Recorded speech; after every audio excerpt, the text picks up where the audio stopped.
ইরানের স্বল্পমূল্যের উন্নত প্রযুক্তির মিসাইল ও ড্রোনের নিখুঁত আঘাত ঠেকাতে 40 দিনের যুদ্ধে আমেরিকা থার্ড এবং প্যাট্রিয়ট বা ইন্টারসেপ্টর মিসাইলের 50% শেষ হয়ে গেছে। এছাড়া নির্ভুল হামলা করার মিসাইলের 45 ভাগ শেষ হয়ে গেছে। আমেরিকা যদি এই মুহূর্তে রাশিয়া কিংবা চায়নার সাথে যুদ্ধে জড়ায় তাহলে আমেরিকার সার্বভৌমত্বে তা আঘাত হানতে পারে। অথচ 40 দিনের এই যুদ্ধে ইরানের মিসাইল এবং ড্রোনের 1/3 ভাগও ধ্বংস করতে পারেনি আমেরিকা, যার দরুন নতুন যুদ্ধে কোনোভাবে আর জড়াতে চাচ্ছে না যুক্তরাষ্ট্র। তবে এই যুদ্ধে যুক্তরাষ্ট্র তার দুর্বলতাগুলো কোনোভাবেই প্রকাশ করতে চাচ্ছে না, যার দরুন এই যুদ্ধে বারবার সে ইউরোপকে ডাকছে, কিন্তু ইউরোপের কেউ তার ডাকে সাড়া দিচ্ছে না। ইউরোপীয় ইউনিয়ন ও ন্যাটো জোট সরাসরি জানিয়ে দিয়েছে এই যুদ্ধ তাদের না। তাই ইতিহাসে প্রথমবারের মতো ইউরোপীয় ইউনিয়ন ও ন্যাটো জোটের সাথে আমেরিকার একটি লম্বা দূরত্ব তৈরি হয়েছে। ইউরোপ ও ন্যাটো জোটকে যুদ্ধে জড়াতে যুক্তরাষ্ট্র ভিন্ন কৌশল অবলম্বন করছে বলে অনেক বিশ্লেষক মনে করে। 19 এপ্রিল ওমান উপসাগরে ইরানি পতাকাবাহী কন্টেইনার তুস্কা আটক করে মার্কিন বাহিনী। মার্কিন ডেস্ট্রয়ার থেকে বারবার সতর্ক করার পরে জাহাজটি থামতে অস্বীকার করলে সেটির ইঞ্জিন রুমে গুলি করে সেটিকে অচল করে দেওয়া হয়। এরপর মার্কিন মেরিন সেনারা জাহাজে আরোহণ করে সেটির নিয়ন্ত্রণ নেয়। এর কিছুক্ষণ পরেই সামাজিক যোগাযোগ মাধ্যম এক্সে দেওয়া এক পোস্টে ট্রাম্পের আস্থাভাজন মার্কিন রাজনীতিবিদ নিকি হেলি জানান, ওমান উপসাগরে জব্দ করা জাহাজটি চীন থেকে ইরানের দিকে যাচ্ছিল এবং এটি মিসাইল তৈরির কেমিক্যাল শিপমেন্টের সাথে যুক্ত। বারবার নির্দেশ দিল এটি থামতে অস্বীকার করেছিল। এটি আরও একবার মনে করিয়ে দেয় যে চীন কিভাবে ইরানকে টিকিয়ে রাখছে। এই বাস্তবতা আর এড়িয়ে যাওয়ার সুযোগ নেই। অর্থাৎ তিনি বোঝাতে চেয়েছেন চীনকে এখনই শায়েস্ত করা দরকার।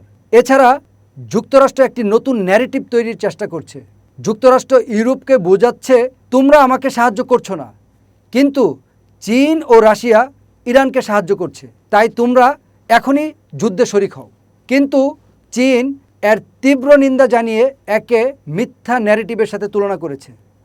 সিএনএনের একটি প্রতিবেদনে যখন দাবি করা হয় মার্কিন গোয়েন্দা তথ্য ইঙ্গিত দিচ্ছে যে চীন ইরানকে অস্ত্র দিচ্ছে, তখন আমাদের কাছে প্রত্যাশা করা হয় আমরা যেন এটাকে বেদবাক্যের মতো ধ্রুব সত্য বলে মনে না করি। কিন্তু আমাদের ভুললে চলবে না, এই একই গোয়েন্দা সংস্থাগুলোই একসময় ইরাকে গণবিধ্বংসী অস্ত্র থাকার গল্প ফেঁদেছিল।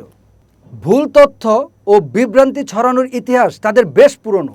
মানুষের মতামত তৈরির কারসাজি এবং ফাঁস হওয়া তথ্যের উপর নির্ভর করে গড়ে ওঠা আখ্যানের এই যুগে অজ্ঞাত কোনো কর্মকর্তার দাবি প্রমাণ হতে পারে না, বরং তার সংশয়ের সূচনা হতে পারে।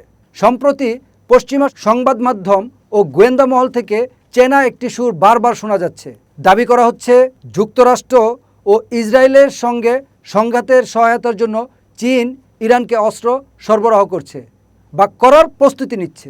এই আলাপ যতটা নাটকীয় ঠিক ততটাই বাস্তবতা বিবর্জিত। এটি মূলত পশ্চিমাদের একটি পরিচিত ছকে ফেলা সমীকরণ, যেখানে তারা বোঝাতে চায় বেইজিং মূলত পর্দার আড়ালের ইন্ধনদাতা, তেহরান চীনের স্বেচ্ছাধীন গুটি এবং মধ্যপ্রাচ্য হলো পরাশক্তিগুলোর দ্বন্দ্বের দাবা খেলা। কিন্তু এ ধরনের অনেক চেনা ছকের মতোই এটিও পশ্চিমাদের নিজস্ব অসরতার ভারে ধসে পড়ে।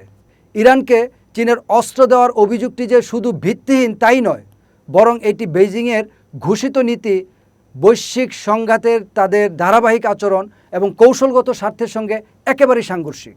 এর কারণ বুঝতে হলে স্নায়ুযুদ্ধের পুরনো চশমা সরিয়ে রেখে বেইজিং আসলে কিভাবে কাজ করে তা নিরপেক্ষ দৃষ্টিতে বিশ্লেষণ করতে হবে। প্রথমত, চীনের পররাষ্ট্রনীতির মূল ভিত্তির দিকে তাকানো যাক। অন্য দেশের অভ্যন্তরীণ বিষয়ে হস্তক্ষেপ না করা এবং জোট নিরপেক্ষতা চীনের প্রধান পররাষ্ট্রনীতি। কয়েক দশক ধরে চীন সামরিক জোটে যোগ দেওয়া বা অন্য দেশের যুদ্ধে পক্ষ নেওয়া থেকে বিরত থেকেছে। এটি কেবল কথার কথা বা লোক দেখানো ব্যাপার নয়। কোরীয় উপদ্বীপ থেকে শুরু করে বলকান অঞ্চল পর্যন্ত এই নীতিই চীনা কূটনীতির মূল পথ প্রদর্শক হিসেবে কাজ করছে। ইরান ও যুক্তরাষ্ট্র ইসরায়েল অক্ষের মধ্যকার সরাসরি সংঘাতে কোনো এক পক্ষকে অস্ত্র সরবরাহ করা হবে চীনের জন্য স্পষ্টতই এক বড় ধরনের হস্তক্ষেপ।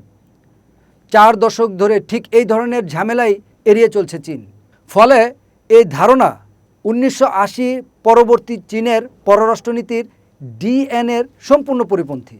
দ্বিতীয়ত, রাশিয়া ইউক্রেন যুদ্ধ পরিস্থিতি চীন কিভাবে সামলাচ্ছে তা একটু খেয়াল করা যাক। পশ্চিমা দেশগুলো যখন ইউক্রেনকে অস্ত্র, গোয়েন্দা তথ্য ও নিষেধাজ্ঞার মাধ্যমে সহায়তা করছে, চীন তখন ধারাবাহিকভাবে যুদ্ধবিরতি ও শান্তিপূর্ণ আলোচনার আহ্বান জানিয়েছে। প্রবল চাপ ও জল্পনা কল্পনা সত্ত্বেও বেইজিং কিন্তু মস্কোকে কোনো মারণাস্ত্র পাঠায়নি। চীনের কাজের ধরন একেবারে স্পষ্ট যে তারা বিশ্বাস করে সংঘাত ও যুদ্ধের অবসান ঘটা উচিত আলোচনার টেবিলে, যুদ্ধ বাড়িয়ে নয়। ইরানের ক্ষেত্রে এই নীতির ব্যতিক্রম হবে কেন? 2023 সালে বেইজিংয়ের মধ্যস্থতায় ইরান ও সৌদি আরবের মধ্যকার কূটনৈতিক সম্পর্কের বরফ গলেছিল। চীন সংলাপের মডেলকেই সবসময় প্রাধান্য দেয়। তেহরানকে অস্ত্র দিলে তাদের দাঁড় করানো ওই মডেল তো নিজেরাই ধ্বংস করে দিবে। তৃতীয়ত, এখানে সার্বভৌম অধিকারের বিষয়টি জড়িত। ইরান ও যুক্তরাষ্ট্র ইসরায়েলের দ্বন্দ্বের কোনো পক্ষ নয় চীন। একটি নিরপেক্ষ রাষ্ট্র হিসেবে যে কোনো দেশের সঙ্গে জ্বালানি তেল, বেসামরিক পণ্য ও প্রযুক্তি, বাণিজ্যের মতো স্বাভাবিক ও বৈধ ব্যবসা পরিচালনার অধিকার বেইজিংয়ের রয়েছে। সাধারণ বাণিজ্যিক লেনদেনকে সামরিক সমর্থনের সঙ্গে গুলিয়ে ফেলা বড় ধরনের যৌক্তিক ভুল। এটি অনেকটা এমন যে বিবদমান দুইটি দেশের কাছে গাড়ি বিক্রি করার কারণে জার্মানি ওই যুদ্ধে জড়িয়ে পড়েছে বলে অভিযোগ করা। অস্ত্র সরবরাহ না করেই ইরানের সঙ্গে বাণিজ্য চালিয়ে যেতে পারাই আসলে নিরপেক্ষতার প্রকৃত চেহারা। পশ্চিমা মহলগুলো থেকে প্রায় এর পাল্টা যে যুক্তি দেওয়া হয় তা তেল নির্ভরতা। তাদের ভাষ্য অনুযায়ী চীন যেহেতু ইরানের অপরিশোধিত জ্বালানি তেলের উপর নির্ভরশীল, তাই নিজেদের সরবরাহ লাইন ঠিক রাখতে বেইজিং একসময় বাধ্য হয়ে তেহরানকে অস্ত্র দিবে। এই তত্ত্ব পশ্চিমাদের চরম কল্পনা শূন্যতা এবং চীনের জ্বালানি সক্ষমতার বিশালতাকে বোঝাতে পারার এবং এ তত্ত্ব পশ্চিমাদের চরম কল্পনা শূন্যতা এবং চীনের জ্বালানি সক্ষমতার বিশালতাকে বুঝতে পারার ব্যর্থতাকেই সামনে নিয়ে আসে। এক দশক ধরে বেইজিং অত্যন্ত সক্রিয়ভাবে তাদের জ্বালানি উৎসে বৈচিত্র্য এনেছে। তারা বিশাল কৌশলগত তেলের মজুদ গড়ে তুলেছে। রাশিয়া, সৌদি আরব ও উপসাগরীয় অন্য দেশগুলোর সঙ্গে দীর্ঘমেয়াদী চুক্তি করেছে এবং নবায়নযোগ্য জ্বালানি খাতে বিপুল বিনিয়োগ করেছে।